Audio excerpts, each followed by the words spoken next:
Hi again. So now we're back at the 2013 calendar and we're in April. I've already put in a layer of cardstock. For the grey, I've added an embellishment and I've put a layer of designer paper in at the back and layered it with another embellishment. And then I've done the text on the curve, which I've already shown you. What I wanted to do here was to show you an aspect of printing. Now if I go down here, you can see that on page 9, I don't actually have a calendar page. I have the umbrellas, and I've put these in as a stamp, and then I've coloured them in and then copied and pasted on 4. And what I wanted to do was to have an element on my page, on my April page, that I had printed and cut off myself and then added as the hybrid aspect of the page. So I knew that these, when I import these are real size, but the thing to remember when you're going to print something out is the difference between printing out from MDS and printing out from JPEG. If you go to Share on the right hand side, it'll give you these 6 options. When you hit Print, it'll ask you if you want to save your project before printing. Now I'm going to hit No because I've been working on the project and it's different from its original format, so I don't want to save mine before printing, but you probably would. So it takes a few minutes for it to collect all the print information, and what it does is it will bring up the front page.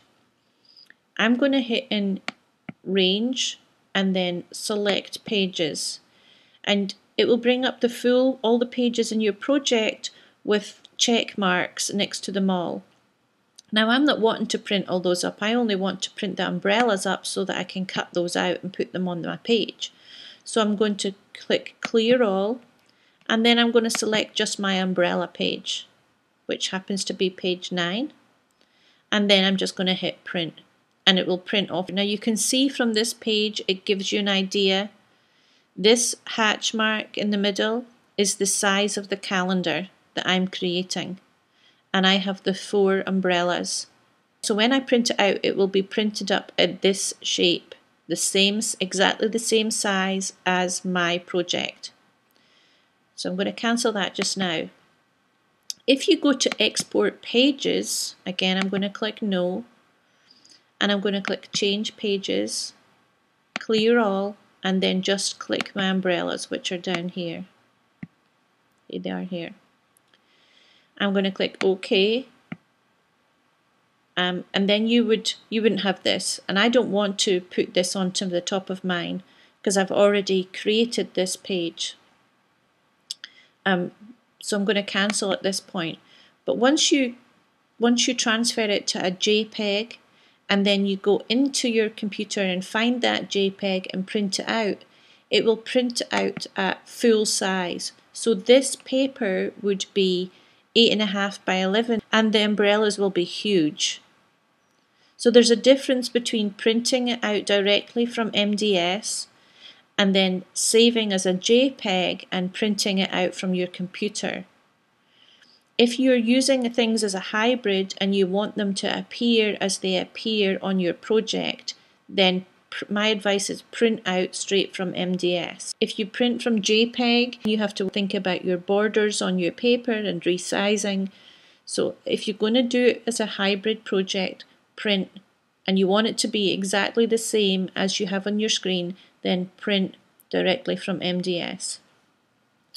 The SVG files you can use SVG files for cutters and for manipulating them differently on the computer. Obviously a burn DVD and a movie and interactive project are all quite obviously titled. So that's April. This is to remind you about the fact that when you print, if you want it to be exactly as you have on the screen, the same size as your project, then to print directly from MDS. So let's go on to May. And in May I put some embellishments of some flowers on. And these flowers come in the teal colour and they come in yellow. But having all of the flowers in teal and yellow was just, in turquoise and yellow, was just too busy.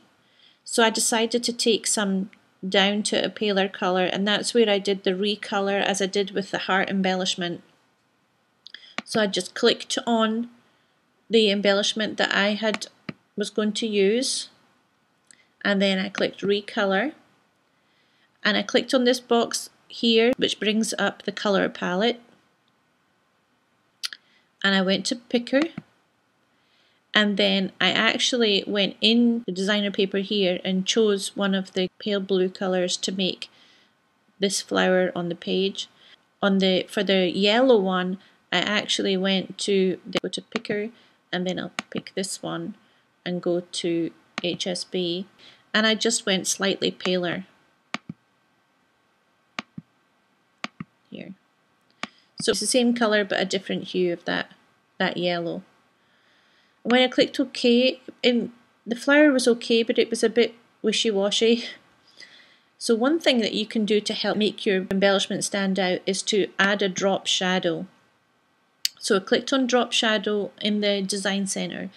It brings up the shadow properties conversation box, and if I click on this picture, you can see that with my mouse I can move my shadow to wherever I want. So if I put it here, it looks like the flower is really floating off the page, and I like to have it fairly close, probably no more than 5 or 6.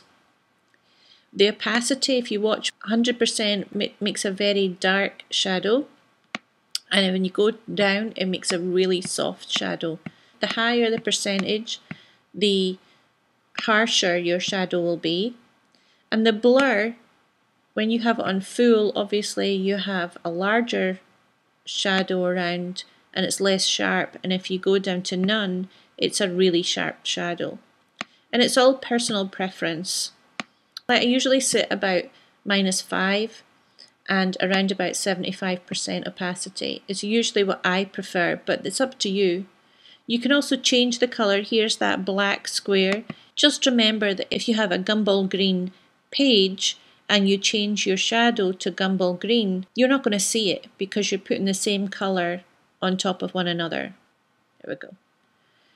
So if I put, what's this? This is Pacific Point, just for the sake. You can see that I now have a Pacific Point shadow.